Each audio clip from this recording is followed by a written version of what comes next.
What is going on, guys? Welcome to the N1 Fitness Podcast. I am your host, Marcus Sadu, and today we're chatting about healthy body weight, ideal body weight. So I get this question all the time from clients and folks just reaching out asking me, what is a healthy body weight for me? What do you think I should weigh? And the answer to that question isn't just a straight up, well, you're this tall and so you should weigh this much. There are more factors to take into account when determining the right body weight for you or body composition for you as an individual versus some random average or equation. So I am going to explain exactly how to figure out what a good sustainable settling spot is for you as an individual. So let's say you're thinking you want to drop 20 pounds, okay? But you're wondering whether possibly you need to lose more, maybe a bit less. You're just not sure. Either way, I'd recommend that you get started ASAP. Get started right away. Get the ball rolling in the right direction with your nutrition, movement, sleep, and stress management, and have that 20-pound goal. Just keep in mind that it is a flexible moving target at this point, just because who knows, you might lose 15 pounds and be stoked and decide to maintain that 15-pound weight loss, or you might lose, say, 20 pounds and figure out that you want to lose 10 more. Either way, don't get stuck in the analysis paralysis stage.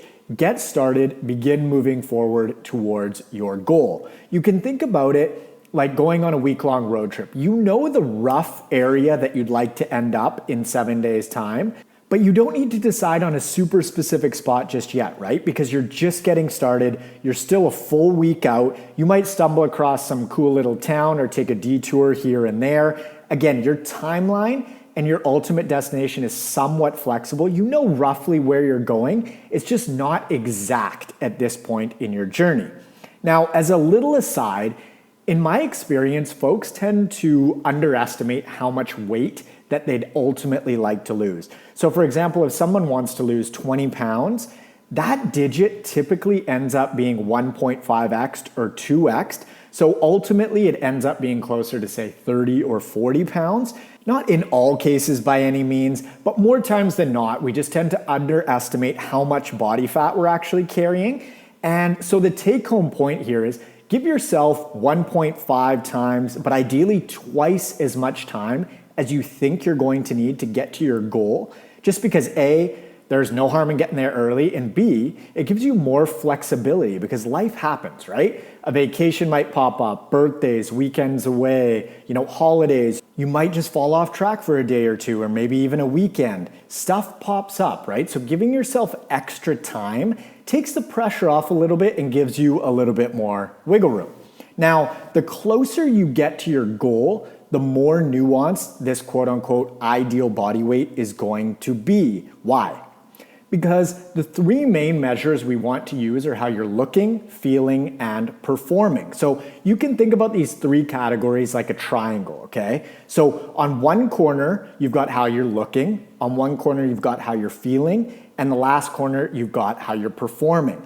And then smack dab in the middle of the triangle is lifestyle, because lifestyle is the intersection of all of these measures. It's essentially the glue that holds everything together, because if you can't maintain the lifestyle piece long term, how you're looking, feeling, and performing is all going to fall apart, because we are after sustainability here, right? Now let's run through the natural progression of this, okay? So when you start, you're not stoked on how you're looking, feeling, or performing, and that is exactly why you are creating change. So as all three of these aspects shift for the better as a result of improved nutrition, movement, sleep, and stress management strategies, as well as how you weave everything into a sustainable lifestyle that works for you personally, there are trade-offs to be made.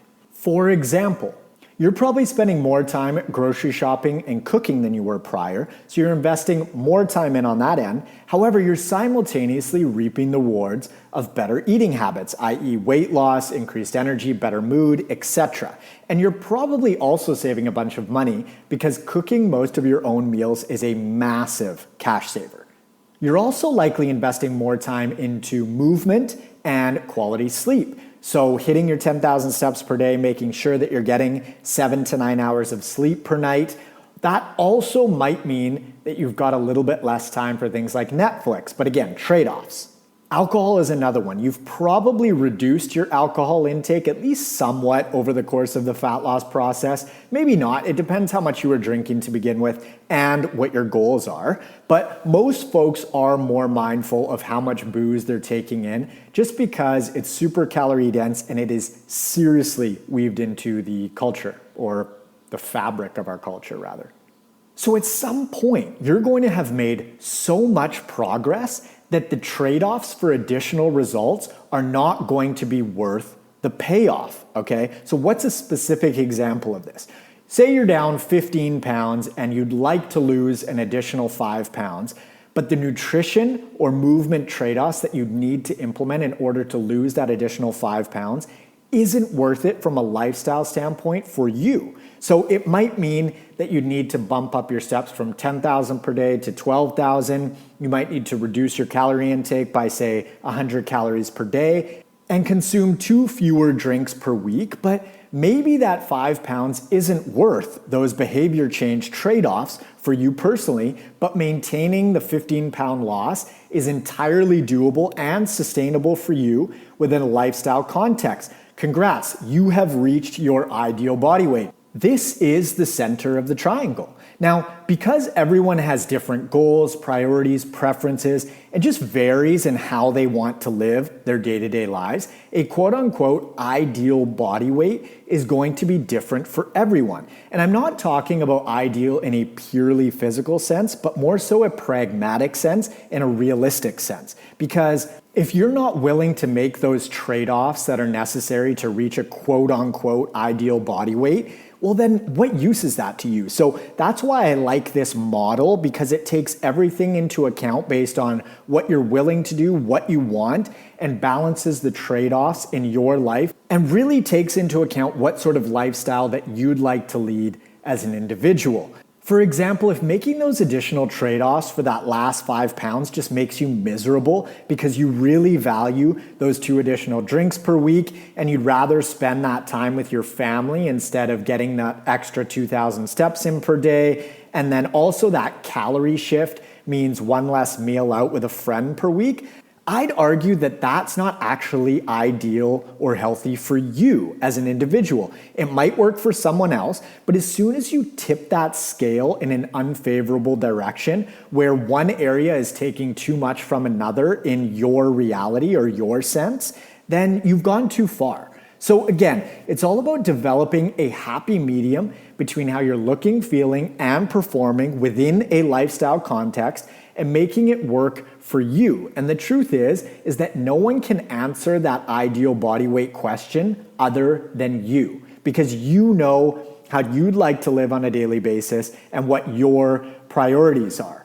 Also, your ideal body weight will likely change throughout your life just because your priorities shift throughout your life, right? Having kids is a classic example. Most folks' body composition takes a bit of a hit when they first have kids because all of a sudden there's a little life around that takes absolute priority and therefore the parents come second.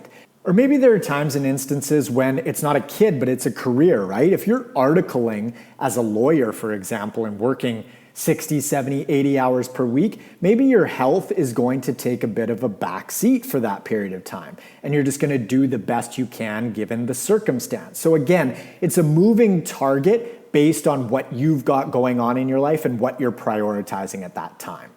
I'll use myself as an example. When I started my business 8.5 years ago, my health took a bit of a hit just because I was working so much. But I had that goal, and that was a trade-off that I was willing to make to advance my career at that point in time. Another example is for the last 2 years, I've been digital nomading around the world, and so I've given up comforts of living in one place and being close to my family and most of my friends. But travel, I love, so I'm willing to make those trade-offs at this point in my life. No judgment, just choices. The truth is, we can have anything that we want, we just can't have everything that we want. So it all comes down to priorities. And as you get closer to your ideal body weight for you, that settling spot that you'd like to hang out simply comes down to managing priorities. And if you're struggling to understand what your priorities actually are, just look at your actions because they will always let you know where you stand on a priority basis. You spend your time exactly how you'd like to spend it. You spend your money exactly how you'd like to spend it. You eat exactly what you want to eat, and you drink exactly what you want to drink. Now, someone may say, well, I'm not eating what I want to eat right now because my goal is weight loss and I want to eat burgers and pizza, but I'm actually eating salmon, rice, and veggies. Well, if you're eating salmon, rice, and veggies, you want to be eating salmon, rice, and veggies because clearly fat loss is more of a priority right now than burgers and pizza are. It's not that you can't eat burgers or pizza.